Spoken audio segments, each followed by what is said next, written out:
আমাদের পরবর্তীতে যেটা দেখবো আমরা 345 নম্বর ধারা।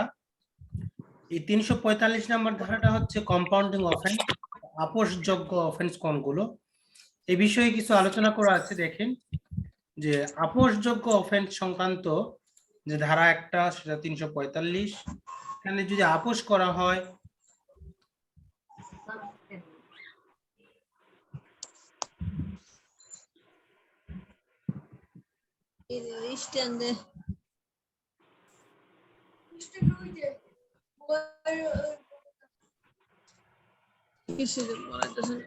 দেখেন যদি আপোষ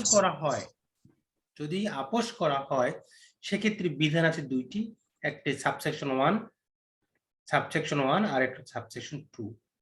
এই দুইটি আপনাদের কলাম আছে।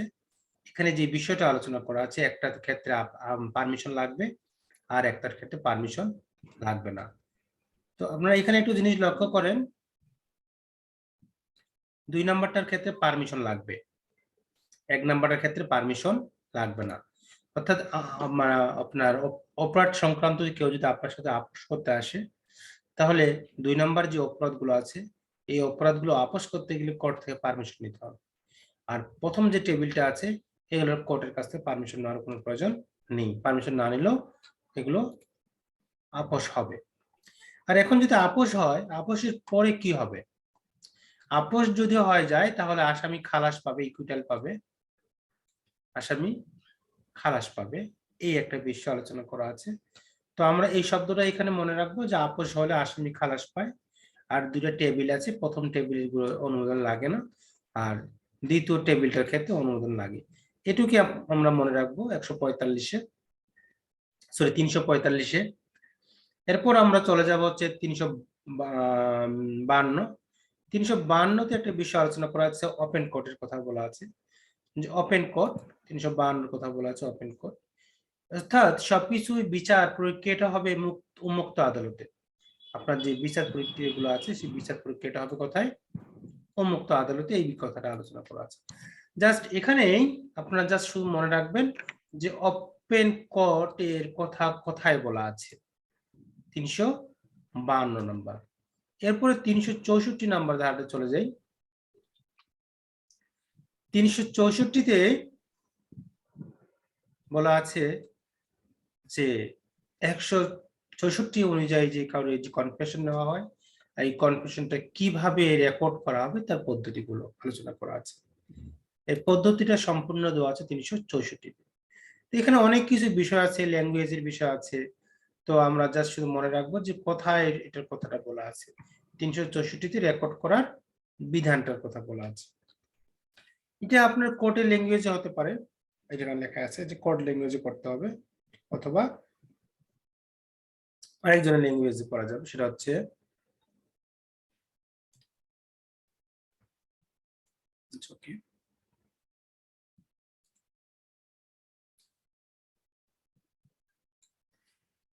তাহলে আমরা যে জিনিসটা এখানে লক্ষ্য করলাম যে আমাদের 364-তে কি সম্পর্কে বলা আছে, যে কিভাবে রেকর্ড করা হবে, এই জিনিসটা আমাদের মনে রাখলে চলবে। আর ল্যাঙ্গুয়েজটি কি হবে? ল্যাঙ্গুয়েজটা হচ্ছে কোড ল্যাঙ্গুয়েজ অথবা ইংলিশ, দুটো কথা বলতে চাচ্ছিলাম, এটা কোড ল্যাঙ্গুয়েজ আর একটা অথবা ইংলিশ, এই ল্যাঙ্গুয়েজ দুটোই করতে হবে। তো এখান থেকে আমরা এটুকুই পড়বো। এরপরে চলে যাচ্ছি আমরা 366 নম্বর ধারা। 366 নম্বর যে ধারাতে যে বিষয়টা আলোচনা করা আছে, সেটা হচ্ছে যে mood of the delivering judgment কিভাবে ডেলিভারি করা হবে সেই বিষয়ে আলোচনা করা আছে। তো এখানে আমরা জানি যে শুনানির পরে যে কোনো দিন সময় আদালত জাজমেন্ট প্রদান করতে পারে বা তাৎক্ষণিকও দিতে পারে, এই বিষয়ে আলোচনা করা আছে। তো আমরা 367 নম্বর। 367 নম্বরে যে বিষয়টা হচ্ছে যে একটা জাজমেন্টের বিষয়ে ভিতরে কি কি থাকে, কোন কোন এলিমেন্ট গুলো থাকে, এই জিনিসটা এখানে আছে, বিষয়বস্তুগুলো কি কি, এই জিনিসগুলো কন্টেন্ট অফ জাজমেন্ট ল্যাঙ্গুয়েজ। এখানে বিষয়বস্তুরা এখানে নেই, ভুল বলছি, বিষয়বস্তুরা আছে 369-এ। এখানে হচ্ছে ল্যাঙ্গুয়েজটা কিরকম হবে সেটা বলা আছে। তো এটা বেশি একটা আমাদের ইম্পর্টেন্ট না, আমাদের ইম্পর্টেন্ট হচ্ছে 369টা। 369-এ 3টা বিষয় আলোচনা করা আছে। যে প্রথম বিষয়টা হচ্ছে জাজমেন্ট পরিবর্তন করা যায় না, কোনো জাজমেন্ট পরিবর্তন করা যাবে না, এটা একটা বিষয়।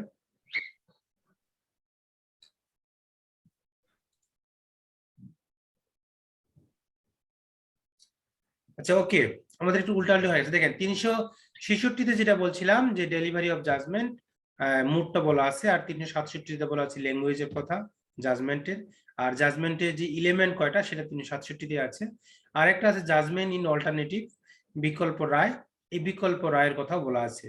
তো আমরা এই জিনিসগুলো লক্ষ্য করি যে এই 367, 367 ইম্পর্টেন্ট, 368টাও ইম্পর্টেন্ট। এখানে হচ্ছে সেন্টেন্স, ডেট সেন্টেন্সটা কিভাবে কার্যকর করা হয় এই বিষয়টা আলোচনা করা আছে, যে ডেট সেন্টেন্স অবশ্যই ঝুলিয়ে কার্যকর করতে হবে, গলায় রশি ঝুলিয়ে, এই কথাটা বলা আছে।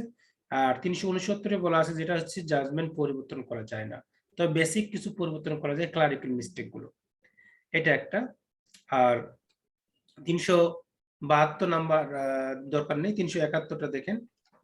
371টা জিনিস দেখেন, যেখানে জাজমেন্ট আমরা জানি মৃত্যুদণ্ড যেভাবে দেওয়া হয়, তাই মৃত্যুদণ্ড যে আপিলের সময়টা হচ্ছে 7 দিন। 371-এ সেক্ষেত্রে দায়রা আদালত বলে দিবে যে আপনার মৃত্যুদণ্ড ধার্য হয়েছে, যে আপনার রায় হয়ে গেছে, আপনি 7 দিনের মধ্যে আপিল করতে পারবেন, এই কথাটা বলা আছে 371 নম্বর ধারাতে।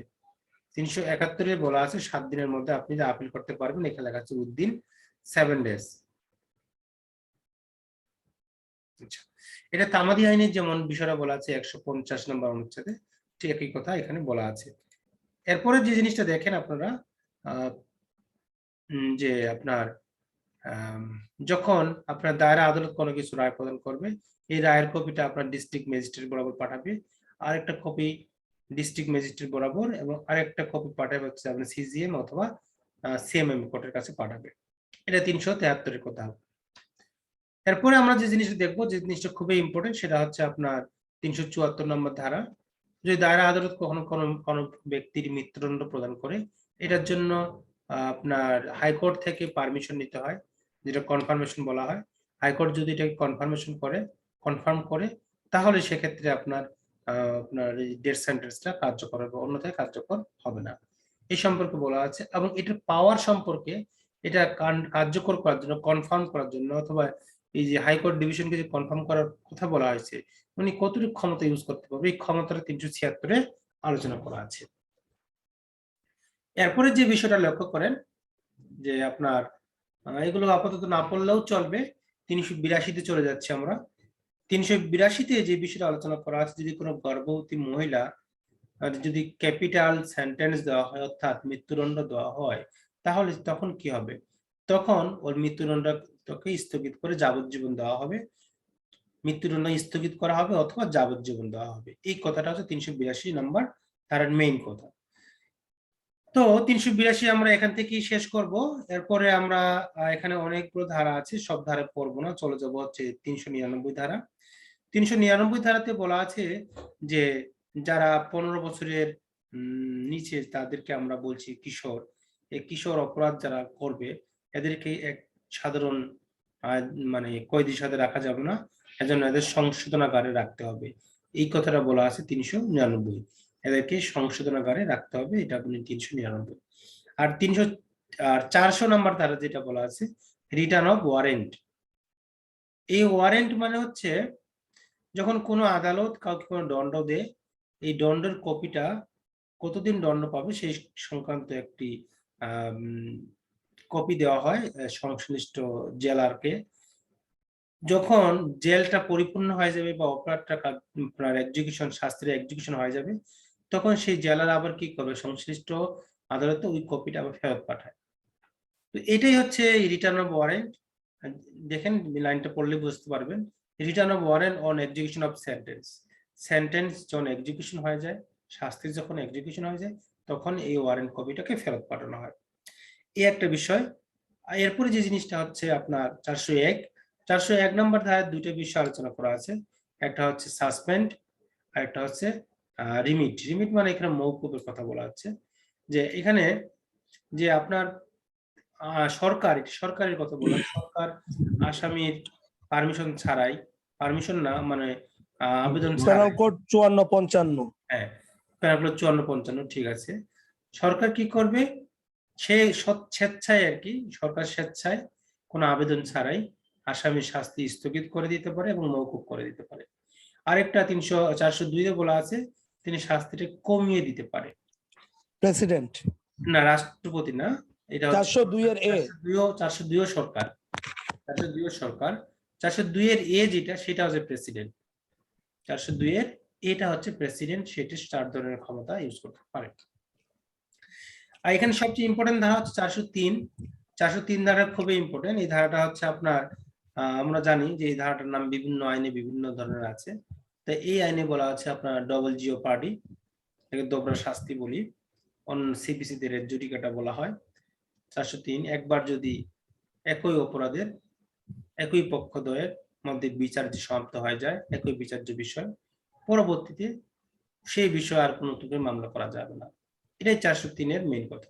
তো আমরা যে বিষয়গুলো আজকে দেখলাম এই বিষয়গুলো আমাদের আজকে পড়া, আপনারা এগুলো সবকিছু পড়েন। আর আপনারা অবশ্যই লেখে লেখে পড়িয়েন, আর যদি লেখে লেখে পড়ার কষ্ট হয় এটলিস্ট বই দাগা দেখে পড়িয়েন, দুইটা একটা কাজ করবেন, হয় লিখবেন নাহলে দাগাবেন।